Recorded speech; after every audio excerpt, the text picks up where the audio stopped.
ลินโอ้ย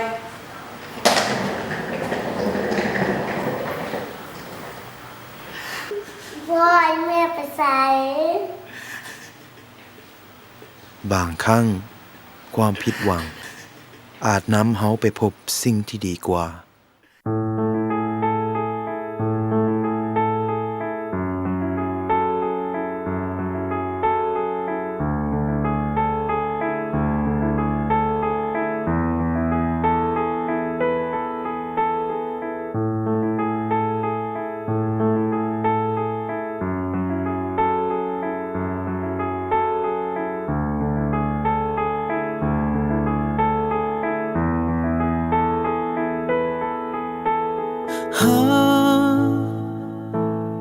มันขึ้นอยู่ที่ใจ ความรู้สึกข้างในบ่งบอกถึงความรักที่แท้จริงรักที่แสนไกลแม้จะอยู่ใกล้กันทุกวัน แต่ว่ามันบ่มีความหมายหักกันเท่าใดก็ตามมันก็จะมีแต่ความเสียใจ อยากขอเป็นคนที่ต้องบอกลาหวังว่าเจ้าจะเข้าใจว่ามันสายเกินไป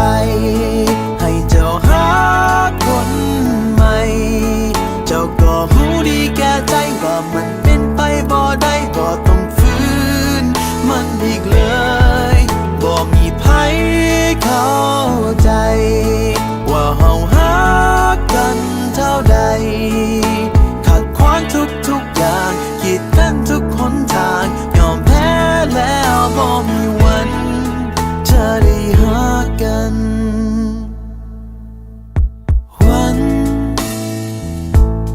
วันที่เฮาเลิกกันวันที่ขาดสัมพันธ์ทุกคนก็คงจะดีใจเฮาขอเพียงแต่ได้รักกันอย่างอื่นมันบ่สำคัญแต่ความฝันมันสิ้นสลายหักกันเท่าใดก็ตามมันก็จะมีแต่ความเสียใจเห็นว่ามักกินของเหลือก็เลยเอามาให้หวังว่าเจ้าจะเข้าใจว่ามันสายเกินไปให้เจ้าหาคนใหม่เจ้าก็รู้ดีแก่ใจว่ามันเป็นไปบ่ได้ก็ต้องฝืนมันอีกเลยบ่มีไผเข้าใจว่าเฮารักกันเท่าใดขัดขวางทุกอย่างกีดกันทุกหนทางยอมแพ้แล้วบ่มีวันจะได้รักกัน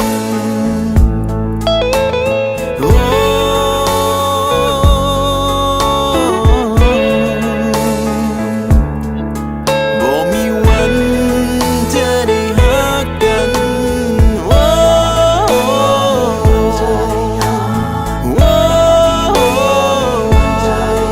หยุดก่อนลูกไปยังเป็นคบกับผู้ชายจังสิทั้งที่ว่าเขามีลูกแล้วลูกชอบหาผู้ชายที่ดีๆกว่านี้บ่ได้ปะโอ้ยจะเป็นแม่ลูกเด้เอ้ยชอบหาผู้อื่นก็บ่มีบ่อื่นแค่บ่ผู้ชายอย่างน้องเนี่ยเสียใจอยากขอเป็นคนที่พาลูกเมื่อซะหวังว่าเจ้าจะเข้าใจ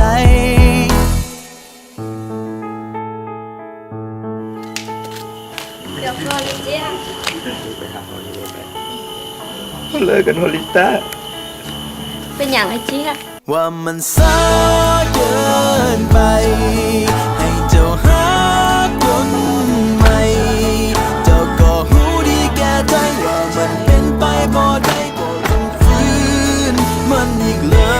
ยบ่มีไผเข้าใจ